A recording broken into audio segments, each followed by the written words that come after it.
Good morning. Welcome to Market Monday. As we're just about 2/3 of the way through the year, let's check up on the markets and see where things stand as we head into the final third of the year.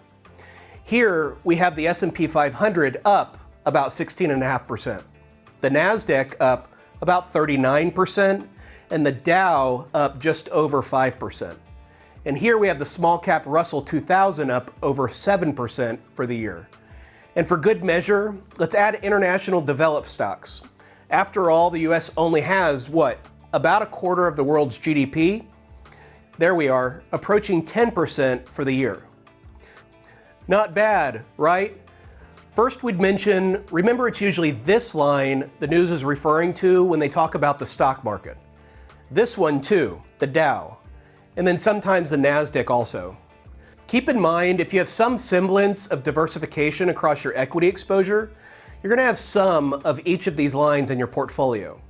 So how you're doing is personal to you, your own personal benchmark, as it's often misleading to map the broad market onto your personal portfolio. But beyond that, let's zoom out to 2 years ago. Different picture, isn't it? So when we say stock market investing is a long-term game, one thing that means is after 2 years of investing, you could still be down.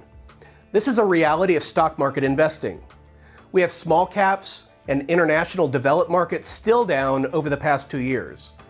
Look at that. NASDAQ barely breaking even despite this year's explosive 39% performance. Just now breaking even over 2 years. And the Dow and the S&P ever so slightly positive. But as we zoom out, here's 3 years, all indexes positive.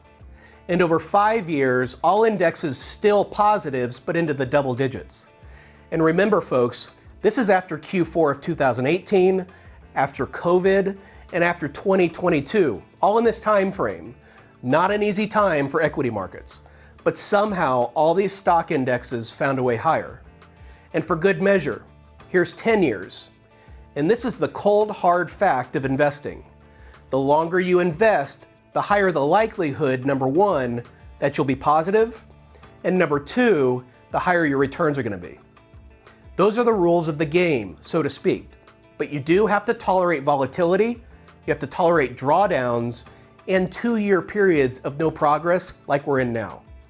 That's what we're here for, to work with you as your partner to do everything in our power to achieve those long-term outcomes. So looking at the past 10 years, a couple things jump out. If you're a human being, the thought must have run across your mind, why don't I just own the purple and the blue? Maybe some orange, maybe not. Pack it up, ship it up, good to go, right? Not so fast. Let's time travel to another 10-year period. Specifically the first decade of this century. These are not cherry-picked dates, by the way. It's simply the first decade starting on January 1st, 2000 through December 31st of 2009. Here are those same purple and blue lines for those 10 years. Good night. NASDAQ down 50% after 10 years, S&P 500 down over 8% after 10 years. Here's the most recent 10 years, and here's the first decade. This is called the lost decade, for good reason. Now let's add some of the other markets on there also. Yep, the Dow and orange, maybe not hitting home runs, but positive double digits.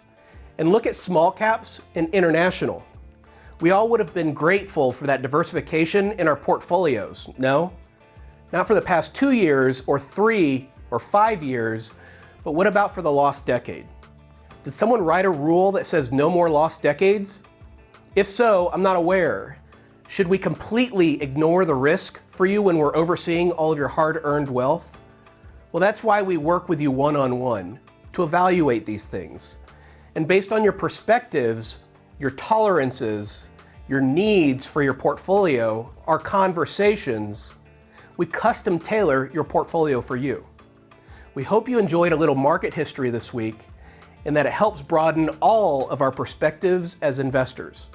Have a great week.